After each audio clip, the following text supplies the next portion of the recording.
மரணமே காணாத மாமன்னர் புலித்தேவரை வணங்கி புலித்தேவர் மக்கள் முன்னேற்ற கழக தலைவர் பவானி வேல்முருகன் பேசுகிறேன்.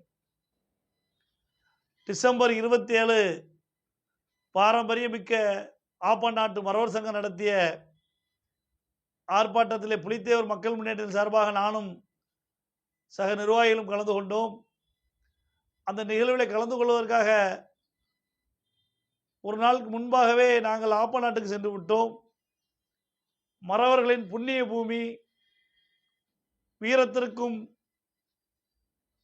மிகப்பெரிய பாரம்பரியமிக்க மண் ஆப்பநாடு மண். அங்கேருந்து வந்தவர்கள் தான் நெல்லை, தூத்துக்குடி, திருநெல்வேலி, தென்காசி சேர்ந்த மறவர்கள் எல்லாமே ஆப்பநாட்டை சேர்ந்தவர்கள். அந்த வகையில் அந்த மண்ணிலே கால் வைத்தவுடன் ஒரு மிகப்பெரிய உணர்வு என் மனதுக்குள் எனக்கு ஏற்பட்டது, ஒரு பூரிப்பு. இங்கே தானே நம் மூதாதிரிகள் வாழ்ந்திருக்கிறார்கள், இங்கே தான் உலாவிருப்பார்கள் அவர்கள் என்று எண்ணும் போது ஒவ்வொரு எண்ணங்களையும் பார்க்கின்ற பொழுது மிகப்பெரிய சந்தோஷம் அடைந்தேன். அதிலும் மிகப்பெரிய ஒற்றுமையாக இருக்கிறார்கள் ஆப்பநாட்டு மறவர்கள். அவர்களை பார்க்கின்ற பொழுது நெல்லை மாவட்டத்திற்கும் ஆப்பநாட்டு ராமநாதபுரத்தை சேர்ந்த மக்களுக்கும் பார்க்கையில் எல்லாம் ஒற்றுமையாக இருக்கின்றது. எல்லா குணாதிசயங்களும், அவர்களுடைய வாழ்வு முறைகளும், நம்மளுடைய வாழ்வு முறைகளும் எல்லாம் ஒரு அந்த அந்த பூரிய ஜென்மத்தினுடைய அந்த பந்தம் அப்படியே இருக்கின்றது, அந்த உணர்வு. அதில் அவங்க அந்த ஆப்பநாட்டை சேர்ந்த ஊரை சேர்ந்தவர்கள்லாம் உள்வாலாதபுரம் ஒரு ஊர். அந்த ஊரை சேர்ந்தவர்களெல்லாம் பார்த்தீங்கன்னு சொன்னால் மிகப்பெரிய ஒரு பாசத்தில், ரொம்ப பாசம். எனக்கு அது உணர்ச்சி பூர்வமாக இருந்தது. அதெல்லாம் பார்க்கையில் அந்த ஆப்பநாட்டில் அந்த ஆப்பனூரில் நான் தங்கியிருந்தேன்.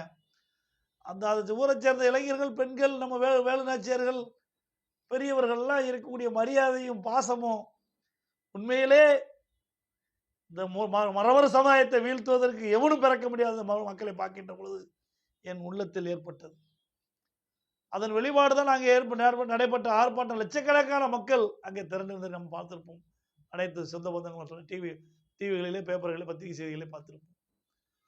உண்மையிலே அவர் சொல்லுகின்றேன், ஆப்பநாட்டு மறவர்களைப் போல ஒரு வீரமும் ஒரு பாசமும் பண்பும் நான் வேறு எங்கும் கண்டதில்லை.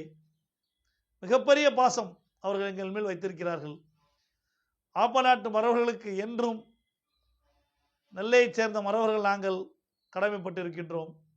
அங்கே ஏதேனும் பிரச்சனை ஏற்பட்டால் இங்கேருந்து நாங்கள் களத்திற்கு செல்வதற்கு தயாராக இருக்கின்றோம். அதேபோல் அவர்களும் நெல்லை மாவட்டங்கள் ஏதும் பிரச்சனை ஏற்பட்டால் களத்துக்கு வருவதற்கு தயாராக இருக்கிறார்கள் என்பதை ஒற்றுமையின் வெளிப்பாடாகவே இந்த பேட்டியை நான் கொடுக்கின்றேன். நன்றி, வணக்கம்.